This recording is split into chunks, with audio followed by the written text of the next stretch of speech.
Дээрлик жалпы ат башы жана кыргызстандыктардын каршы турушу менен бүгүнкү күндө Нарын областында логистикалык борбор курулбай калды. Бул көрүнүш боюнча азыркы учурда эки ача пикир бар. Биринчиси логистикалык борбордун курулбай калышында экономикалык жактан уттурдук жана бир нече бюджетке дагы акча түшпөй калат десе, экинчи тарап 200 гектарга жакын жердин 49 жылга ижарага берилбей калышы жакшы эле болду деген пикирлер дагы арбын болуп жатат. Саламатсыздарбы? НТС телеканалынын эфиринде Ар тарап программасы алып баруучусу мен Айбек Бийбосунов. Биз бүгүн логистикалык борбордун жана ошондой эле инвестициялык климаттын айланасында талкуу уюштурабыз. Биз менен бирге болууга баардыгыңыздарды чакырып кетмекчибиз. Урматтуу телекөрүүчү, анда дароо эле биз бүгүнкү талкууга катыша турган коноктор менен тааныштырып баштасак, биздин биринчи коногубуз экономика министрлигинин аймактык кызматташтык башкармалыгынын жетекчиси Зайнидин Жумалиев, биздин экинчи коногубуз чет өлкөлүк инвесторлор ассоциациясынын төрагасы Кайрат Итибаев, биздин үчүнчү конок инвестицияларды илгерилетүү жана коргоо агенттигинин директору Шумкарбек Адылбек уулу жана ошондой эле жарандык активист Акжолтой Тукунов. Урматтуу коноктор, келип бергениңиздерге баардыгыңыздарга ыраазычылык билдиребиз. Урматтуу телекөрүүчү, сиз дагы бул талкууга катышсаңыз болот. Ал үчүн 0312ден башталган биздин телефондук номерибизге байланышып коюңуз. Биз мындан тышкары логистикалык борбордун курулбай калышы инвестициялык кырдаалга терс таасирин тийгизеби деп биз сизге суроо койдук. WhatsApp номерибиз аркылуу кыска ооба жана жок деп гана добуш берип коюуга баардыгыңыздарды чакырып кетмекчибиз. Анда Зайдин ага, эң биринчи эле талкууну сизден баштай берейин. Логистикалык борбор мына 17 февралда курулбай калгандыгы жөнүндө маалымат пайда болду. Андан кийин бүгүнкү күндө башка инвесторлор менен дагы сүйлөшүүлөр жүрүп жатат деген маалыматтар байма-бай чыгып атат. Анан ушул боюнча жооп берип койсоңуз эгер мүмкүн болсо. Анда мен башынан баштайын, саламатсыздарбы дагы бир жолу. Бул жерде бул 17 февралда отпайсызбы? Ошондо жанагы биздин инвесторлор келип ошол жерге логистикалык борборду курабыз дегендер. Буга чейин деле бир жарым жыл, 2 жылдын ичинде көп инвесторлор менен сүйлөшүп жүргөн да. Ал жерде бир эле Кытай мамлекетинин инвесторлору эмес, Арабиядан болгон, башка өлкөлөрдөн, чет мамлекеттерден биздин өзүбүздүн ички бизде дагы көп акчалуу жигиттерибиз көп. Ошолордун дагы ойлору, эгерде алар келип иштейбиз десе, эч кимге тоскоолдук болгон эмес да. Анан мына сүйлөшүүлөрдүн негизинде ошол Кытай, Кыргыз биргелешкен ишкана түзүшүп, эки жаран, бирөө Кытайдын жараны, бирөө Кыргызстандын жараны. Экөө биргелешкен баягы осо ачышып, анан жанагындай биз ат башыга барып ошол жерге 280 миллиондук долларлык бир чоң ошол логистикалык борборду курабыз деп ошого камданышты эле да. Ан тилекке каршы, калган баарын баарыбыз билебиз. Ал жерде эл каршы болду деп атат. Мен өзүм ушу бир 4 жолу, 5 жолу ошо ат башыга барып келдик. Ошол жерде жергиликтүү калк менен да сүйлөштүк. Жаштар менен да сүйлөштүк. Биринчи барганда ошол мектептин чоң залы, спорт залында сүйлөшкөндө ушу жаштар Бишкектен барган бизге окшогон кызматтагы адамдарга мынтип айтты да: сиздерге де чоң рахмат деди. Сиздер ушу келип бизге ушу түшүндүрүп бердиңер. Биз атайы ушул жерге чакырдык эле силерди, түшүндүрүп бергиле деп. Ошол жерде мен билгенден бир 30-40ка жакын суроо келип түштү да. Ошонун баарына жооп бердик. Тийиштүү мамлекеттик органдардын жетекчилери барды эле. Ошондо жаш балдардын атынан деп, мен аттарын билбейт экенмин. Ошол балдар айтып атышты. Биз эми түшүндүк. Мен баарын айта албайм, ошо 500 кишинин баарын. Ошонун ичинен эми калп айтпайын, бир 70-80%, ушундай турбайбы деп кетишти эле да. Биз эми түшүндүк деп кетишкен. Андан дагы азыркы учурда сиз шек санап атпайсызбы? Эл каршы болдубу, жокпу, бизди колдоп аткан деп. Мына акыркы бир жума мурун болгон митинг далилдеди да кандайдыр бир деңгээлде элдин көпчүлүгү каршы чыкты. Анткени областык жетекчилик 1000 киши келди десе, ат башчылыктар өзү 2000 киши чогулганын кабарлады да. Ал жерден түшүндүрүштү да толук эле логистикалык борборго каршыбыз. Андан кийин эми биз дагы көп сөздөрдү да угуп атабыз да. Ал жерде бир эле ошол баары эле бир мындай чогулуп алып эле баары бир мненияда эмес экенин да көрүп атабыз да. Көрдүк. Кээ бирөө чын эле каршылар бар экен. Анан мен бир нерсе таң калтырат. Биз акыркы жолу деп коеюн, ошондо барганда 700 кишинин списогу бар экен. Мен ошол жерде иштейм деген. Жаш балдар, кыздар, ошол кээ бир адамдар даже айтып атты, биздин техникаларыбызды кошо жазып койсоңор, биз техникаларыбыз турат ушул жерде, экскаватору бар экен, бирөөнүн машинасы бар экен, бирөөнүн дагы бирдемелери бар экен. Биз ушуну короого коюп койбой, ушуну иштетсек жакшы болот эле деген адамдар да чыкты да. Мына мен ошонун баарына өзүм күбө болдум, көрдүм. Анан кийин жана чогулганда эле 2000 кишинин баары каршы болду деген мен өзүм көргөнүмдү айтып атам. Мен деле көп жашап калдым. Мен баягы калп айтканга мага болбойт, Мисалы үчүн мен ошо өзүмдүн көзүм менен көргөнүмдү айтып атам да. Анан 700 баланын баары тең бул Бишкектен барып жазылган жерлери жок. Ошол жердеги ат башы районунун 11 айыл өкмөтү бар экен. 11 айыл өкмөтүнүн балдары ошол жерге биз иштейбиз деп жазылып атышыптыр да. Түшүнүктүү. Уруксат этсеңиздер айтып коеюн. Ошо бул жерде маселеде силердин күнөөңөр жок. Жөн эле өкмөт деле биздики, эл деле биздики, жерибиз да биздики да. Туура. Эки жагдай бар да, бөлүп карашыбыз керек. Саясат жактан, геополитикалык жактан, экономика жактан. Саясат жактан эми биздин карызыбыз Кытай эл республикасына 46% жактырап калды да. Жалпы карыз жалпы көлөмдөн ошондо алганда 46 көпчүлүгү Кытайга карыз. Бул багы саясат жактан кичине кооптуу болуп турат да. Ошого чек арасы жакыныраак ачканыч. Бул бир. Экинчи маселен бизде эми тарых үйрөтпөйт атпайбы? Бизде деген жана алтын казууларда болуп атат, кол салуулар, жанагындай мүлктөр өрттөндү, күйдү болуп атат да, кетип атат. Экинчи жагын айтайын, экономикалык жагдайдан. Бул талаада, талаада эчтеке жок жерде бул экономикалык логикага туура келбей атат да. Кантип эле ошол жерде бир өндүрүш өзүнүн толук аты индустриалдык соода логистикалык борбор да. Ал жерде өндүрүш ачыш бул НАСАнын биздин жана айда ферма, томат чыгара турган ферма ачам деген сөзгө тете да. Анткени деген ишкердин көзү менен караганда ал жерде мүмкүн эмеспи? Мүмкүн эмес. Ал жерде эң эле тала. Биздин ички инвесторубуз мына Аскар мырза Салымбеков деле ачса, эбай ачып коймок да ал жердечи. Мында мисал айткандачы. Ал жерден эмне товар каяктан ташыйт? Мына өзүм мен 4 дипломум бар. Мына акыркысында логистикада окудук. Мына элестетсеңиз, мына чындырча 4 звено. Сиз чийки зат ташыйсыз, сиз өндүрөсүз, сиз бөлүштүрөсүз, сиз талап кылып сатып аласыз. Ушул проектиде ат башыда башы да жок, аягы да жок. Биз түшүнгөн жокпуз кантип 15 000 орун күч түзүлөт, эмне себептен, кайсы жабдыктарга кандай адистер керек. Бунусу баары купуя болуп атат да.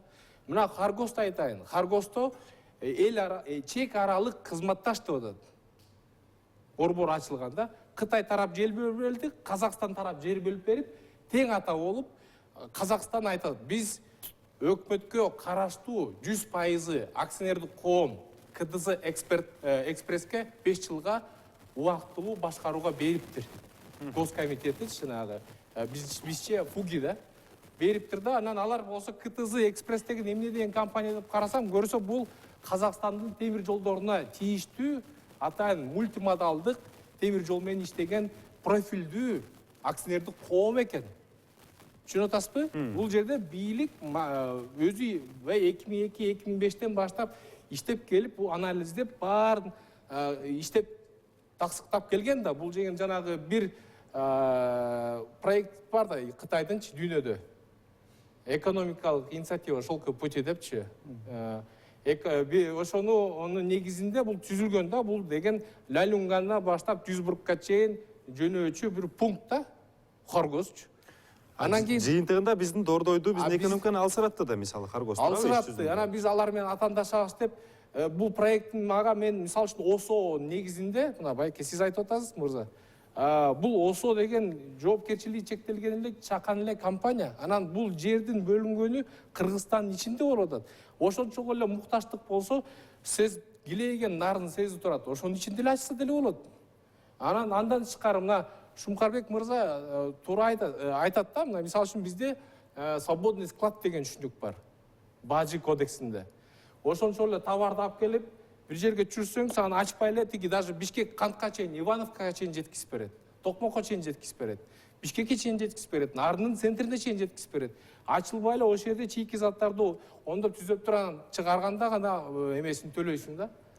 Анан ат башынын элинде мына саны боюнча 11 миңге жетпеген калк жашайт. Анан ал жерде алардын багы козголаны болуп атканын бир түшүнсө болот. Маалымат жакшы жеткен эмес. Анан элибиз дагы аябай ошо карап турат да, эмне болуп атат, кайсы болуп атат. Анан мен айтат элем, бизде 180 күн жылда бул отопительный сезон деп коет. Ал жакты алсаңыз, ал жак андан да суук. Адам мындай жашай албайт ал жерде. Ал жерде шарт жок иштегенге. Ушундай да биздечи менин туугандар мындай жерде ушу экономика жагын караш керек да. Анан бул 280 миллион доллар каяктан келип атат? Эмне жактан келген? Адалбы, адал эмеспи? Ошонун баарын бир due diligence кылып караш керек эле. Анан 2017-жылы тендер болгон. ЭТЛХ деп ал кезде индустриально торгово логистический хаб деп аталган. Биз деген өзүбүздүн сунуштамабызды бергенбиз. Сунуштамада биз болгон эле 10 миң доллар деп көрсөтсөк, бизди албай Россиянын фирмасын алып атат. ТОсун иштеп чыкканга, ТОсун иштеп чыкканга. Бул деген ошондо биздин акча менен 120 миллион сомго жасап берген болот. Орусия компаниясы, мен ал ТОну көргөн жерим жок. Кандай жазды? Бизге мүмкүнчүлүк бергенде биз деген айтмакпыз болгондой эле. Ал жерде транспорт коридору кандай?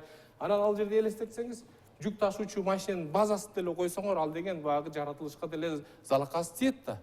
Кандай болгон, эмне болгон, башы же аягы жок мындай бир кызыктай проект болуп атат да башынан элечи. Ошо ТОсун ошо бизде мына мен өзүм көргөн жокмун. Кече деле биз интервью бердик, өкмөттүн өкүлдөрү келди. Андан сурасак, алар да көрүп окуп аптыр. Эмнеге ачыкталган жок Шумкарбек, айтыңызчы, мына экономика билими жок, менде суроо көп дейин десем, мына Кайрат ага деле бир топ суроолорго жооп ала албаптыр да, эмнеге ачыктап түшүндүрүштөрү жүргөн жок деп айтып атам. Бул киши суроо берип атат да, азыр өзүнүн мнениясын айтып атат. Анан азыр Шумкарбек мырзаны уксаңыз, мен дагы кошумчалайын. Ошондо түшүнүктүү болот. Бул проект боюнча негизинен концепция бүт даярдалган. Концепция бүт эске алганбыз. Концепцияны даярдаганда такыр бир мындай экономикалык негиз жок, экономикалык баягындай мындай пайдалуу проект эмес деген бул туура эмес да. Себеби канча себептерден бар. Эң биринчи биз мына ошол жол менен Дордойго жана башка базарларга же транзит аркылуу жүктөр жүрүп атат. Демек ошол транзитти мындай айтканда эффективдүүрөөк колдонууга шарт түзүш керек болчу. Кайрат мырза айтып аткан жана ИТЛХ ошол жанагы 200 гектардын 24 гектарын ээлемек, ал боюнча ТОсу жасалып чыгып, бүгүнкү күндө биздин бажы кызмат тарабынан кабыл алуу этабында. ТОсу бар. Ошол специалисттер да келип, айтып бизге мисалы эсептер жүргүзүп айтып кетишкен. Логистика жолунда бул биринчи бөлүгү логистика жолунда, ошо жолунду келип аткан бүгүнкү күндө өтүп баягы ары бери жүрүп аткан товарларды фискализация процедураларын жүргүзүп, баягындай эффективдүүлүгүн жогорулатуу максатында бир логистикасы. Логистика болгондон кийин сөзсүз түрдө ошол эле логистиканы колдонуу максатында эл аралык соода багыты бар. Анан соода болгондон кийин ошол эле мисалы жанагы сактоо складдары ачылат, соода жүргүзгөндөн кийин ошол жака өндүрүшкө шарт түзүлсүн деп баягы максат коюлган. Анан бул жерде бир болгону айтып коюш керек. Бул жерде даяр пландалган жанагындай момдай завод салынат деген баягындай концепция эмес. Бул жерде болгону багытталган концепция. Бул жагы логистикага багытталган, бул жагы жалпысынан. Маалыматтык согуштан өкмөт утулду дегенге кошуласызбы? Кошула албайсызбы? Бул жагынан мындайын алыш керек, маалымат ушул жергиликтүү бийлик тарабынан тилекке каршы баягы жеткиликтүү деңгээлде берилбей калды дагы элдин баягы ой пикирлерин биз мындай айтканда мындай жакшы бир деңгээлде байкаган жокпуз да. Себеби дегенде биздин буга чейин айтып атпайбы, биз барып келип сүйлөшүп маалыматты бергенде эле угуп атабыз деп жакшы болду дейт. Анан бирок ошол эле бир кайра мындай обратный реакцияны же биз жергиликтүү бийликтерден же башка жактардан уга албай калгандыктан бизден ушундай баягындай маалымат аздыктан башка эле маалыматты кирип, башка эле маалыматты сиңирүү процесси көп жүрүп кетип, анан тескери ой жака, тескери баягындай бүдөмүкөлөрдө тескери бир кандайдыр бир ой жүгүртүүлөр болуп кетти да. Ошондуктан мен кечирип болачы, ошо мен сиздин сөзүңүздү бузуп коеюнчу. Мындай да маалымат деп атпайсызбы? Ошол губернатор менен азыркы мына Эмиль мырза менен аким мурунку генеральный директор СЭЗ Нарындын үчөө айылма айыл кыдырып, ар бир айылга барып түшүндүрүү иштерин кандай болот бул, кандай негизде иштейт, эмне үчүн жерди берилген, кандай условия менен берилген деген менин баарын тең алар жооп беришкен. Сайын дагы, мен сизге бир нерсе айтайын. Азыркы учурда жергиликтүү бийликке жана ошондой эле өкмөттүн өкүлүнө жергиликтүү тургундар жакшы ишенбейт. Менин оюмча, сиз бул чоң проект келатканын эске алганда Абылгазиев өзү элди аралаш керек болчу да. Мен ошон үчүн эмне кошуп чыгайын деп атасыз? Обратный реакция билиш керек болуп калды да. Бизде обратный реакция мисалы кандай кабыл алынды? Сиз маалыматты айыл өкмөттөн алып аттыңыз да, туурабы мисалы? Албетте, биз деген эми айыл өкмөттү баардык айылдар мисалы менин оюмча колдобойт да. Мен толук эле сүйлөй берейинби? Биринчиден ассаламу алейкум кыргызстандыктар. Мен ушу сөзүмдүн башын ушул жерде отурган оппоненттердин баарын сыйлайм, бирок аталарымдын макалы менен айтайынчы. Кектүү шектенет дейт кыргыз атабызда. Шеги жок, кекирет дейт. Бул жер өкмөттө тиешелүү, анан бизге. Мынакей мен азыр ушул жерден көп полемика кылбай эле Кайраттын айткан сөзүнө 180% кошулам. Бул бир. Экинчиден дагы бир жолу журналисттерге, жалпы журналисттерге, Кыргызстандын журналисттери дагы ыраазычылык билдирем. Ушул ат башы боюнча чыккан митинг жана иш-чараларда силер бизди объективдүү жана калыс көрсөтүп бергениңиздерге. Андан кийин азыркы түз биздин премьер-министр Абылгазиевке кайрылат элем, жаран катары. Анткени ал да биздин премьер-министр, бирок мен ар намызына шек келтиргим келбейт. Бул биринчиден. Жогорку кеңештен премьер-министр мынтип айтты: бул келишимге эл аралык улуу Кытай эли менен, Кытай элине мен каршы эмесмин. Кытай эли менен биздин Сооронбай Шарипович кол койду деп. Бул биринчи жалганы.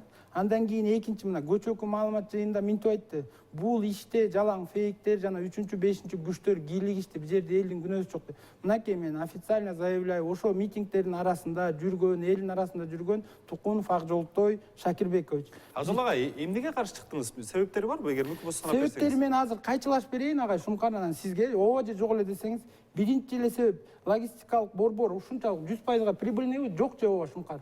Прибыльный да. 100%, 100% болсо мына биз Кытайды куудукпу? Кытайдын артынан эле же Америка, же Кытай, же дагы Кыргызстандык келип, могу логистик центр прибыльный болсо кайра жулуп алмак. Бул жулунбайт, бул ишке ашпайт. Экинчи агай сизге эле суроо.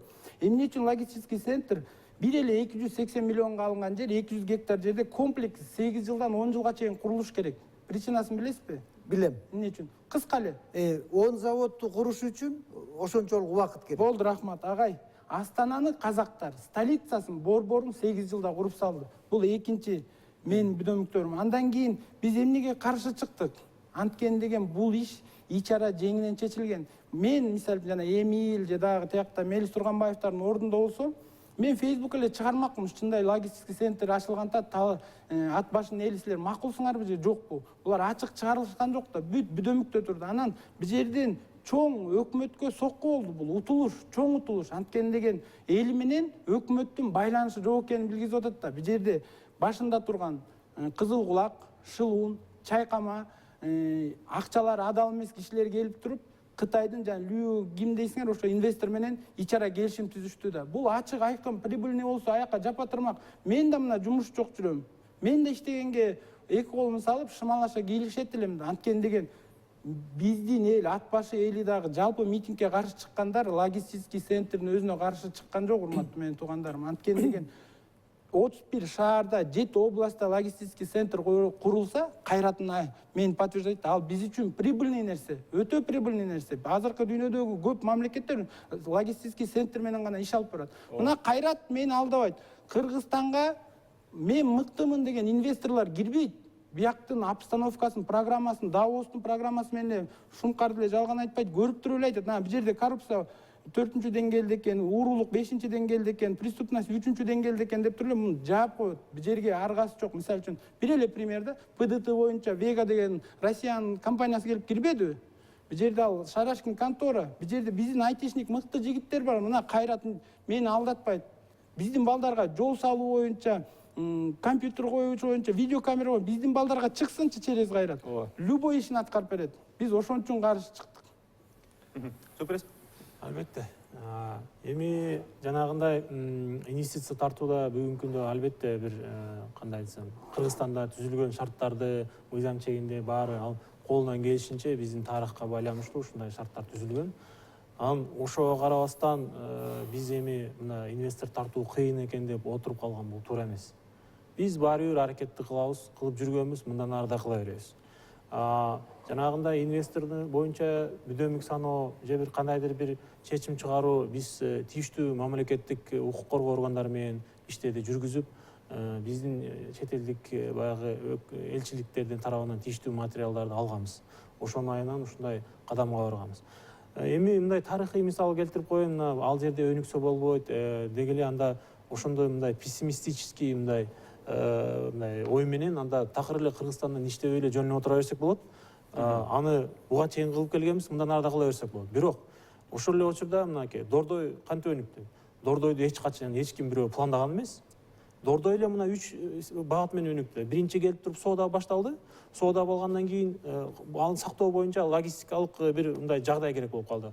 Логистика жагы өнүктү, соодасы өнүктү. Соода менен логистика болгондон кийин биздин эле мына Самопашев деген ошол жерде өндүрүш пайда болду да. Эми ошону мен туура түшүнүп атам, ал стихийно келип калды. Биз ошо стихийно эмес, пландаштырылган 3 багытта. Албетте бизде өкмөттөн мисалы шарттар болгондо эл аралык эксперттерди алып келип, ошол жерден геодезиясынан баштап ары изилдөөлөр жүргүзүп бир 2-3 миллион доллар коротуп, анан кийин бир тыянакка келип ошол жерде мына момдай деп түзүп койсок болмок. Бирок ошол да акча бүгүнкү күндө баягы тилекке каршы же проекттик институттарга бөлүү же башка мамлекет органдарынан жок болгондуктан кийин биз концепцияны мына 3 багытта эгерде ким келип иштесе, жакшы сунуш берсе, биз ошо менен иштөөгө даярбыз деп айтты. Мына бул жактан Зайдин Калинчев айтып кетти. Буга чейин биз жөнүнө отуруп эле мына Кытайга эле сунуштайбыз деген жокпуз. Дубайдын DP World'унан сунуштадык. DP World'ун баш тарткан эле себеби бул менин логистикалык чынжырчаларыма дал келбейт экен. Мен көбүнчөсү жеке суу менен иштейин деп. Сухопутный биз кыла албайбыз. Ошолор эле айтты. Сухопутный силер же Кытай, же бер жагы Европа пайдасын көргөн Европадан сүйлөшүңөр болот деп. Европанын да швециялык компаниялар менен сүйлөштүк. Алар мына эми ачыгын айтып чыкпочу. Алар эми алардын баягы тизмесинде Кыргызстан тилекке каршы жанагы риск боюнча 7-ордун 7-синде экен. Алар страховой компанияда бизде нагрузка көбүрөөк болуп калат, кредитке көбүрөөк күч келип калат экен. Биз үчүн бир аз бул финансы жагынан татаалыраак экен деп эле ачык эле айтышты. Ошон үчүн Сөзүңүздү бөлгөнгө мажбур болуп атам. Анткени бизде телефондук байланыш бар экен, телегөрчүндө талкуубузга кошуп алалы. Бизде күтө албай калдык окшойт. Урматтуу телегөрчү, сизди күттүрүп койгонубуз үчүн кичине кечирим сурайбыз. Азыр мен жаңылбасам бизде чакка жарнамалык түрмөк бар экен, андан кийин эфирибизге кайтып келди. Урматтуу телегөрчү, сиз НТСтен ар тарап программасын көрүп жатасыз. Биз бүгүн логистикалык борбордун айланасында талкуу уюштуруп жатабыз. Бизден алыстабай туруңуз, кайра талкуубузду улантабыз.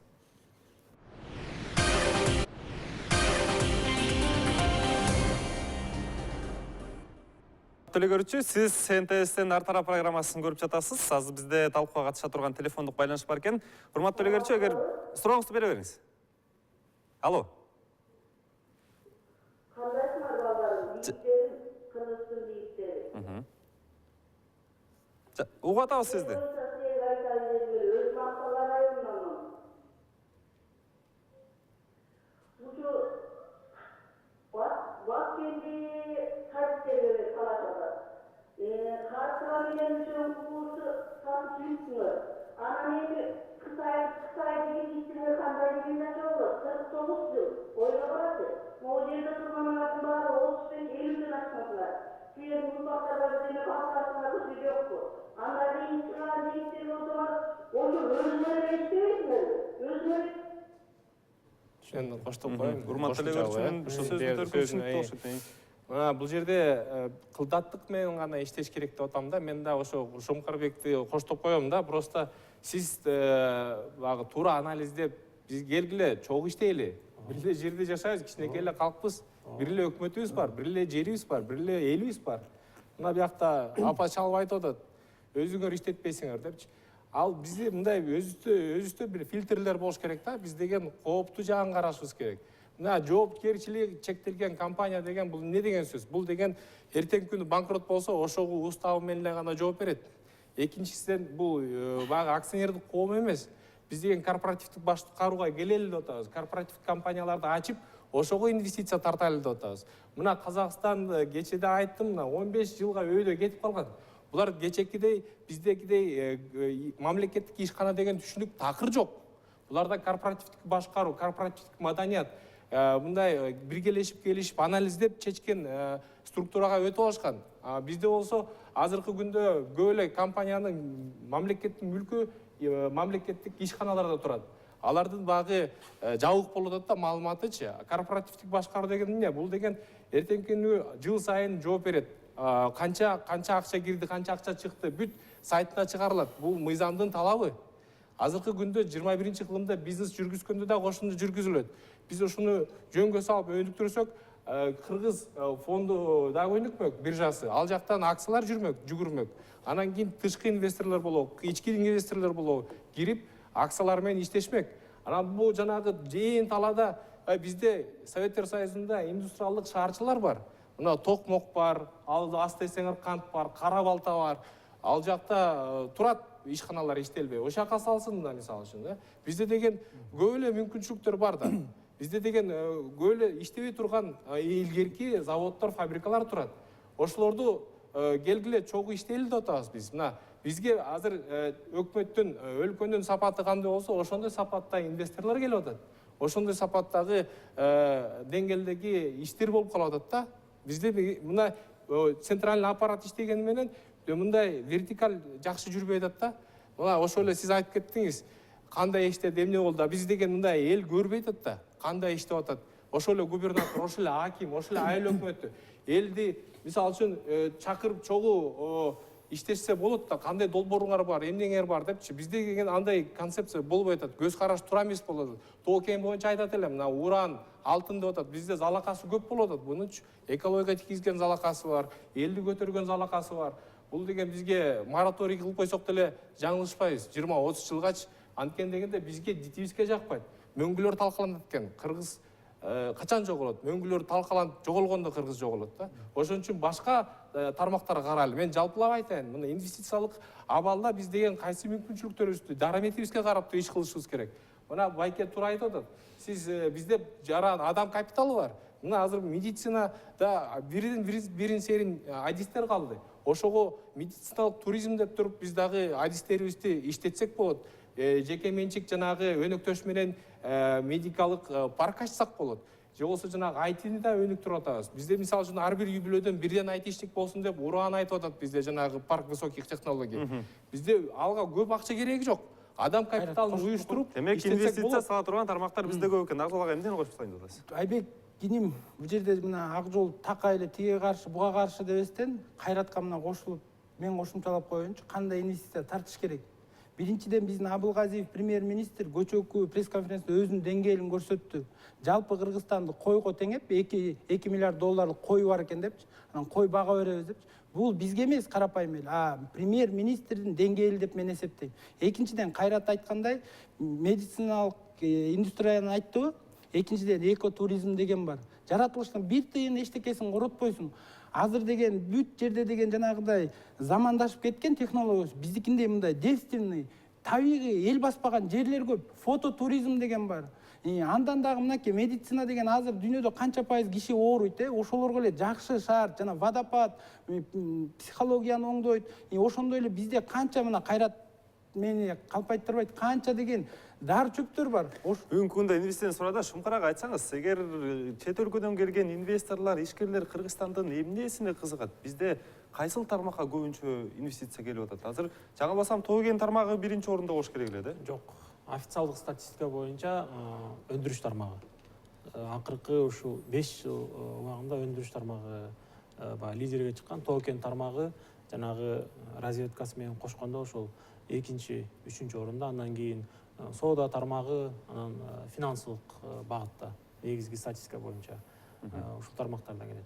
Албетте мындай кооз сүйлөсө болот да. Мисалы кооз сүйлөп, мындай элестетип, көп нерсени элестетип койсо болот. Бирок акыркы мисалы Кыргызстан кече жаралган жок да. Кече жаралып бүгүн туризм кылсак болот, анан айтини кылсак болот. Кыргызстандын түзүлгөнүнө 28 жыл болот. 28 жылдын ичинде макул бир 10-15 жылда биз мындай турук ташуу этабын алайлы. Турук ташуу этабы болду. Ошондо бир топ акчасы бар адамдар пайда болду. Ошондон кийин деле бизде ошол убакта деле биздин туризмибиз дарамети күч болчу, мындан да күч. Ошол убакта деле жасап кетсе, бүгүнкү күнгө чейин жасап катуу өнүгүп кетмекпиз да. Туризм боюнча дагы эч кандай бүгүнкү күндө өнүгүү боюнча тоскоолдук жок.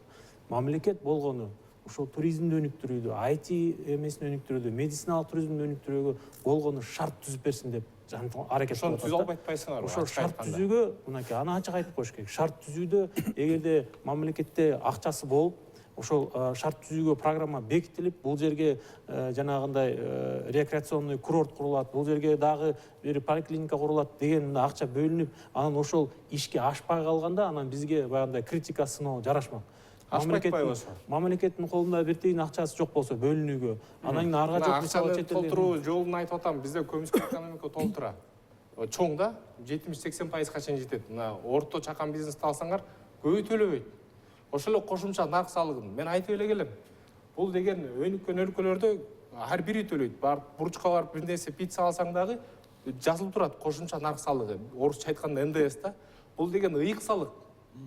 Мамлекетти түзө турган салык. Ошонун даражасын түшүнбөйт да. Бизде парадокс да аябай. Мен мына карасам бюджетте эң көп салыктан келген салык бул деген кошумча нарк салыгы 74-80 миллиардка чыгып атат азырчы. Кайрат. Анан кийин азыр патент жанагындай салык контракттарын өнүктүрүп койдуңар, майда бычыранды болуп, бизде деген мамлекетибиздин дагы мындай ресурсу жок болот да. Сиз туура айтып атасыз. Бирок аны кантип чогултканда өзүбүздүн негизги функциябызды аткара албай атабыз. Мен сөзүмдү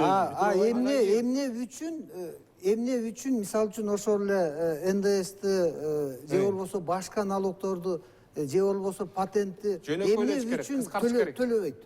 Анткени дегенде бизде деген ошондой шарт түзүп койгонбуз. Коррупция келдик. 8 миллион деп туруп, мындай коюп койгонбуз да, чектичи. 8 миллионго чейин төлөп эткенсең, 8 миллиондон өйдө болсо оборотуң төлөйт экенсиң. Анан бизде деген 3% мынау чоң ири компаниялар болсо, ошолор 77%ты бизде салык төлөйт экен. Калган чакан орто бизнес төлөбөйт. Баары чачыратат. Мына бүгүнкү күндө азыр бизде строй компаниялар бар, кээ бирлерчи. Алар деген 3кө бөлүп туруп контракт менен, патент менен төлөп атат. Ашканалар бар толгон токуя. Алар да төлөбөйт НДСти. Сиз билесиз бунун баарын. Анан кийин биз көтөрсөк, муну деген эч ким колдобойт да. Урматтуу коноктор, мен силерди өзүбүздүн негизги темабызга кайтып кирейин деп атам. Мен азыр анда бир жанагы ат башы боюнча жооп бересиз. Мен сизге бир суроо берейин деп атам. Азыр теле көрүүчүлөр дагы чалып бизге WhatsApp номерден жазып атыптыр. Аларды эмне кызыктырып атат бүгүнкү күндө? Мына Зайдын дагы карап туруңуз. Эмнеге 49 жыл? Анткени 50 жылда деген эмне өзгөрүп кетерин билебиз. Эмне деген узак мөөнөт. Бул экинчиден, эгерде деген Кытай компаниясы ошол 280 миллион долларды салгандан кийин ал акчасын чыгара албай калса, бир сөз менен айтканда логистикалык борбордун иши жүрүп, ити чөп жебей калса эмне болот? Ушундай жөнөкөй суроолор азыркы учурда мына ат башчылыктарды, жалпы кыргыздыктарды мына сарсына кылып атат. Мүмкүн болсо ушуга кыска жооп берсеңиз азыр. Азыр мындай да, мисалы үчүн ошол Биринчи эмнеге? биринчи келген компания жана азыркы биз айтып аткан Кыргыз-Кытай биргелешкен компаниясы болбодубу? Булар өздөрү эле аны тургузабыз деген жери жок да. Алар жанагындай сүйлөшүүлөрдө Англия менен, башка Туркия менен, дагы башка мамлекеттердин инвесторлору менен сүйлөшүп, ошол жанагы 10 баягы, допустим, 10 деп коелучу, 10 производствону анын баары тең бир эле Кытайдын жараны келип тургузбайт. Аны башка өлкөдөн, башка жактан дагы уже сүйлөшүүлөр жүрүп атат деп. жанагындай телефон чыгарганга, холодильник чыгарган башка производство ошо болот. эң талаада климаты аябай оор. негизи Суусу жок. А бул эмне үчүн андай? Энергиясы Эмне үчүн? Энергия бар. Ал жерде энергиянын мощностью хватает ошол эмеде. Суу татынакай чыгып атат, жанында чоң Анча жанга гостиница күч салды. келтирип эле мына бияктан Жок, деле ачса болот. анан уксаңыз кайрат. Мен сизди угуп атам да. Мени угуп Угуп койсоңуз. атам. Анан биз болсо азыр Евразийский экономический союздун ичиндебиз.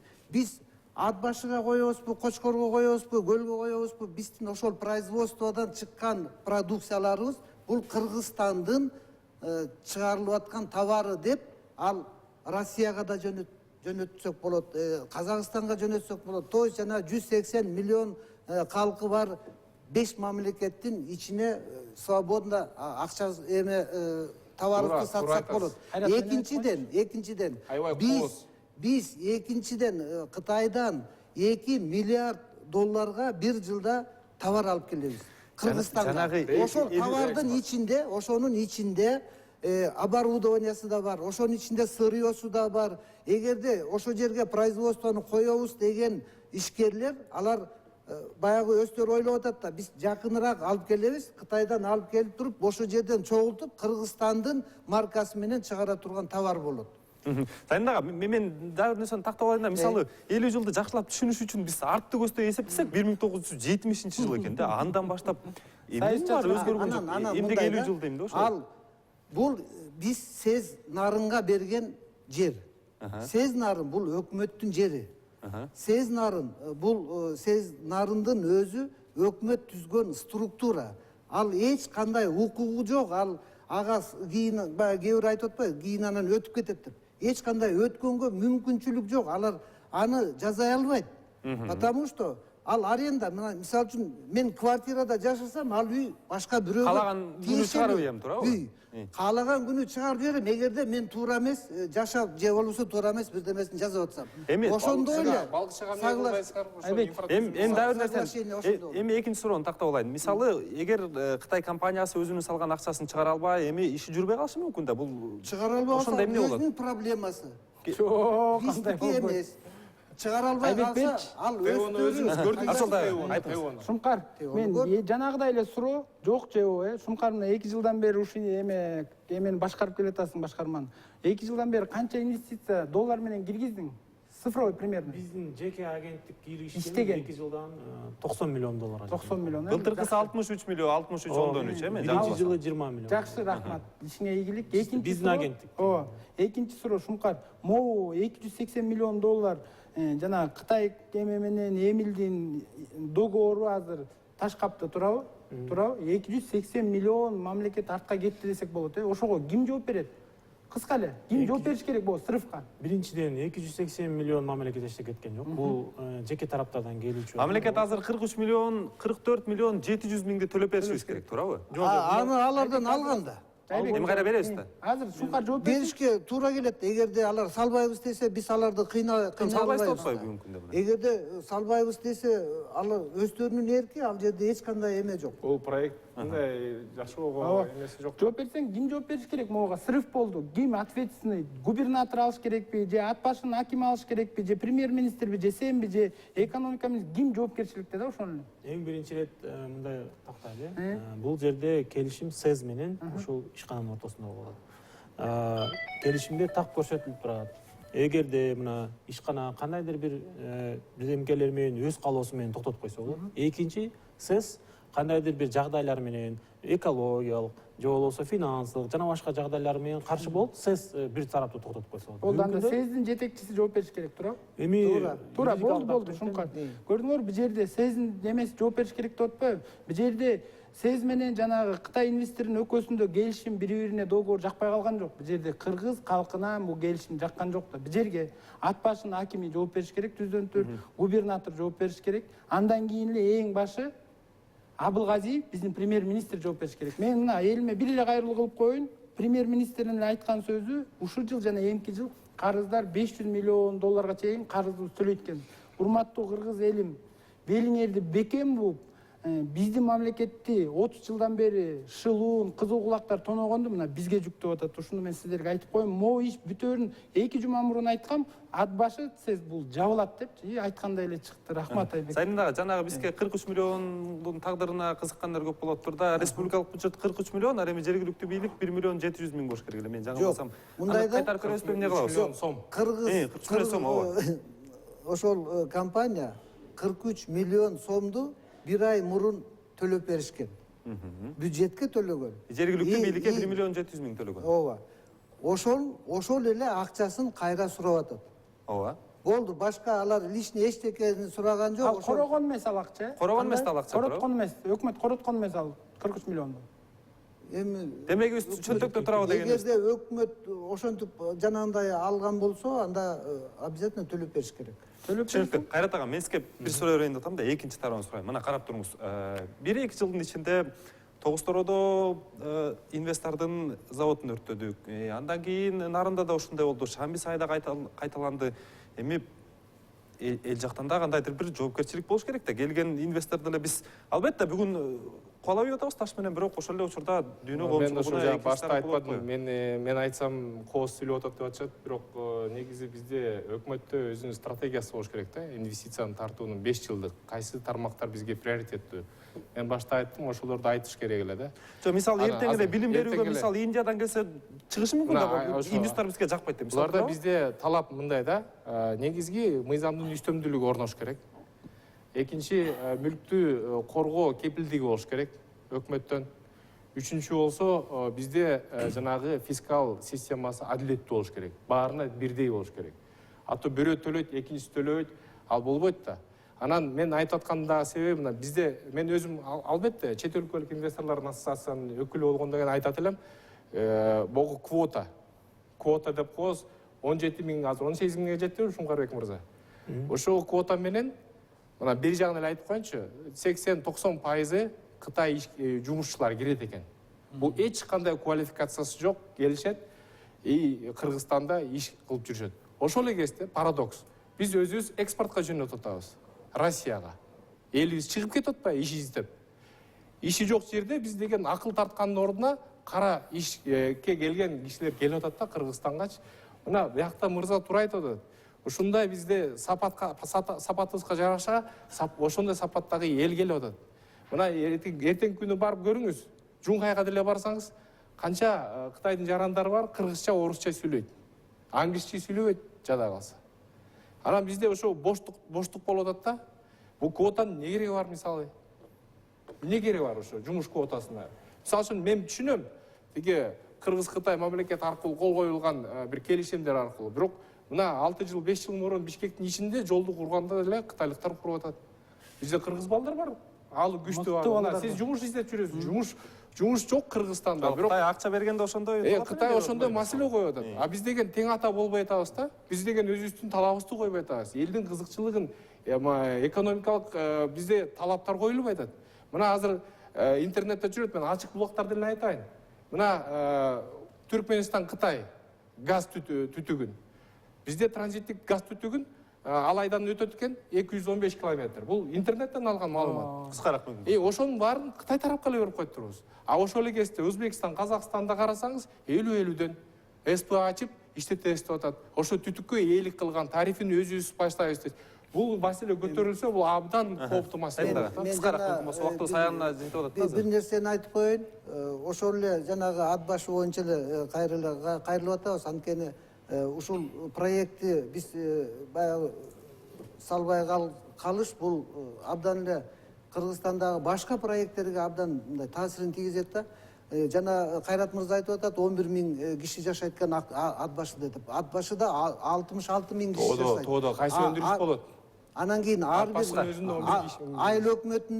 айыл өкмөтүндө 6 миңдей киши жашайт. Ошо Актала айыл өкмөтүндө. Эгерде 1 миң киши ошо жерге жумуш ордун ала турган болсо, 20 миң сомдон айлык алса эле, булар 1 миң кишиники 240 миллион сом айына алып турмак.